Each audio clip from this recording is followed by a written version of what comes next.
Kisah ini diambil dari film Chariot of Fire yang merupakan kisah nyata tentang iman, keberanian, dan pengorbanan diri dari seorang pelari Skotlandia yang saleh, Eric Liddell.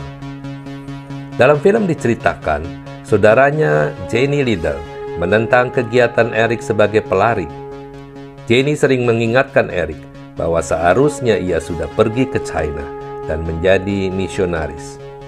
Namun Eric berhasil membujuk Jenny, katanya, "Saya diciptakan untuk suatu tujuan, dan tujuan itu adalah untuk China, tetapi Tuhan juga membuat saya berlari cepat. Waktu saya berlari, saya dapat merasakan kenikmatan darinya, dan waktu saya menang, itu semua untuk kemuliaan Tuhan. Kalau saya berhenti berlari, berarti saya sudah menahan talenta yang Tuhan berikan untuk kemuliaan-Nya." Motivasi Eric adalah berlari untuk kemuliaan Tuhan. Puncak karirnya adalah Olimpiade 1924 di Paris. Saat sedang berada dalam kapal menuju Paris, Eric mendapat kabar bahwa lomba lari 100 meter akan diadakan pada hari Minggu. Ia langsung memutuskan untuk membatalkan keikutsertaannya pada lomba yang merupakan spesialisasinya karena keyakinan iman Presbyteriannya sangat kuat untuk tidak berlari dan menguduskan hari Sabat. Eric tidak ragu sedikit pun dengan keputusannya.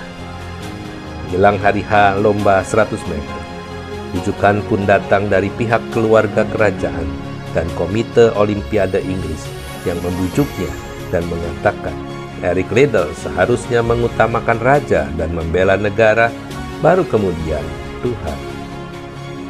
Akibat keputusannya ini, Eric dikecam seluruh media Inggris, dicemooh karena dianggap tidak patriotis dan nasionalis. Eric dikritik sebagai pengkhianat karena mengutamakan Tuhan daripada negara. Dengan pertolongan Lindsay, salah seorang pelari perwakilan Inggris juga, akhirnya Eric bertukar kompetisi.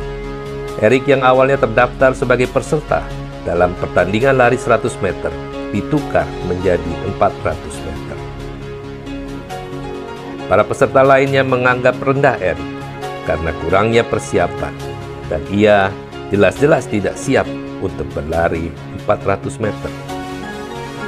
Bagian yang paling mengharukan saat Eric berhasil memenangkan pertandingan lari 400 meter dan menyumbangkan 1 medali emas lainnya untuk kerajaan Inggris. Ayat emas Eric yang selalu memotivasi dirinya di dalam berlari adalah Yesaya 40 ayat 31 yang berkata, "Tetapi orang-orang yang menanti-nantikan Tuhan dapat kekuatan baru. Mereka seumpama Raja Wali yang naik terbang dengan kekuatan sayapnya. Mereka berlari dan tidak menjadi lesu.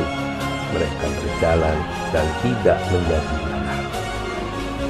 Setelah memenangkan medali emas pada Olimpiade 1924 tersebut, Eric tetap menjalankan panggilan hidupnya untuk menjadi misionaris di China. Saudara, Eric mengajar kita untuk taat dan mengembangkan seluruh potensi yang kita miliki dengan maksimal bagi kemuliaan-Nya.